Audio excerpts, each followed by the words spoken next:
To discuss this in greater detail, joining us live from London is Doyle. He's the director and the current lead spokesperson for CAABU, Council for Arab-British Understanding.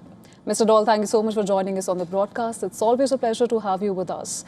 Now, I want to start by trying to decode the latest that we're getting from Washington, where President Trump says that he has called off the planned strikes because the outlines of a deal are taking shape. Iran, however, has flatly rejected Trump's claim that Tehran asked Washington to refrain from launching these military strikes, or it has changed its stance on the Strait of Hormuz. Now, Mr. Doyle, we've seen many versions of these competing narratives play out in the last 5 months. I'm just curious to know, how are you reading into these contradictory claims that are coming out? This is the fourth time, by my count, in the last 5 months that President Trump has threatened a massive, huge bombardment of Iran, and then at the last moment, at 1 minute to midnight, says it's not going to happen, and he pulls back. Simply, he's beginning to lose any credibility in these threats, though one can never be sure that, on the next occasion, that it won't actually happen. The harsh reality is that actually the Iranian threats carry much more credibility because they've actually enacted exactly what they say they would, that if there is an attack, they would actually respond, they will attack American bases within the region, and so forth.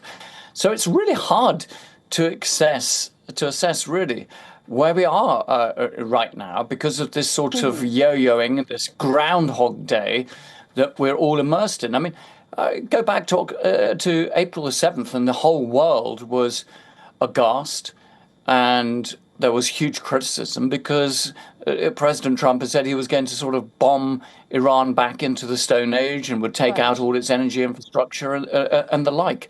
So one wonders, have we progressed, or are we just going to be stuck in this endless vortex of sort of semi-ceasefire to threats to back to a sort of ceasefire without any real political progress? There have been talks, but it never seems to land up in a proper, signed, verified deal. Right, Mr. Doyle, but since Iran has expanded its military pressure beyond the United States, targeting Gulf countries that host American military assets, that has raised a larger strategic question here because these states are no longer just bystanders. Do you think this war has begun to reshape itself into a much broader confrontation between Iran and the Gulf states, in your assessment? Well, let's remember that Iran attacked the Gulf states, but also Iraq and other countries, Israel, of course, right from the start. This happened very early on in the conflict that originally broke out on the 28th of February. So Iran is not going to pull back from that option because militarily it needs that horizontal front. It needs to be able to attack a wide array of targets because it knows that the United States could defend one or two countries, but not a broad front. So the Iranian regime understands its military limitations. It needs to stretch the American ability to defend its allies and its bases across the region. Conversely, President Trump is also beginning to realize the US's limited capabilities, because if Iran attacks any of these bases and allied countries, that the United States is using up far faster than it can resupply, can export all the munitions and capabilities that are necessary to take those missiles and drones out. And of course, it costs the United States much more than it does Iran. So Iran could use very cheap weaponry, very cheap drones, whilst the United States has to use extremely expensive munitions to defend its allies against this. So President Trump has realized, far from being a situation in which the United States could win this war on day one, that actually Iran has capabilities to disrupt, and the United States hasn't really got a viable option to stop this. So we're in this logjam. Right, and speaking about the role of the Gulf countries, Trump's move, it comes after Saudi Arabia state media reported that Prince Mohammed bin Salman, he pushed for de-escalation. And notably, there were no strikes reported from either Iranian or US sides overnight. And this was following the announcement. But having said that, what role do you think Saudi Arabia and these other Gulf countries may be playing in the crisis?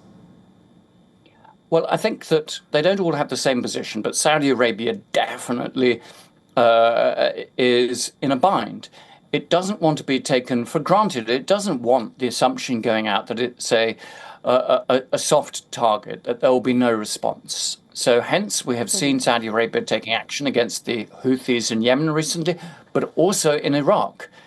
And whilst it doesn't want to get sucked into direct confrontation with Iran, it realizes, the leadership in Saudi, that that cannot be maintained forever, that it has to demonstrate a deterrent as well.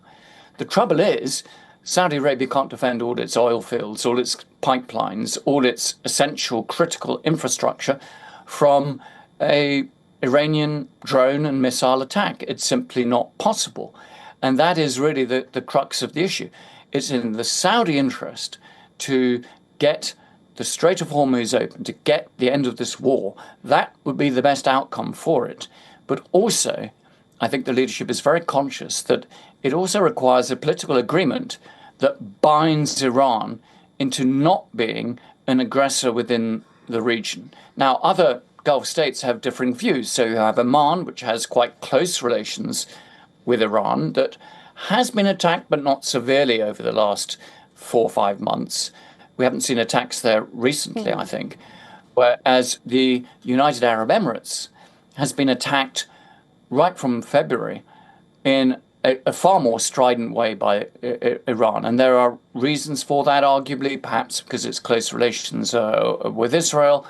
But whatever, the Emirates has been hit much harder. Kuwait has been hit quite a bit recently in terms of the US bases in Kuwait.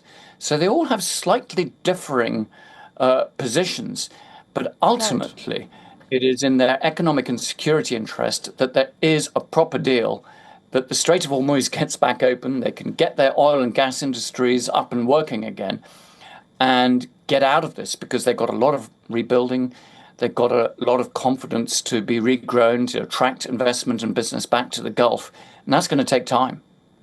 Right, Mr. Doyle, and the conflict, it appears to be in this precarious holding pattern where military power is trying to shape diplomacy, but it's been 5 months and diplomacy is yet to bring about any breakthrough. But do you believe that there still is a credible path to diplomacy, or has that conflict reached a point where another round of escalation is only a matter of time? I think there is a credible path to diplomacy, not least because I think that the military options for both Iran and the United States are not enticing. Whilst Iran can defend itself in the sense of giving a very painful blow to the United States interests, it can't really knock the United States out. And the United States can't really knock Iran out unless it's prepared to go all in for a very costly long-term ground invasion. And of course, in that scenario, it might prevail, but would be extremely costly. And there's no political appetite for that in the United States. So for those reasons, I think that there are avenues for a diplomatic solution, but they're going to be tough because there's no trust. And those critical red lines that there are there on both sides are still wide apart. And I think it might be quite tough in advance of the midterm elections for Donald Trump to look weak. He won't want to be caving in or be seen to cave in to Iranian demands on the nuclear file, on ballistic missiles, on other matters, on the Strait of Hormuz. So it may be, perhaps we have to wait until after November and we'll be stuck in this, as you say, holding pattern. Right. Of course, Mr. Doyle, this is still an evolving situation and we'll continue to track the developments closely. But for now, thank you so much for your comprehensive analysis of the situation. Thank you so much for having me.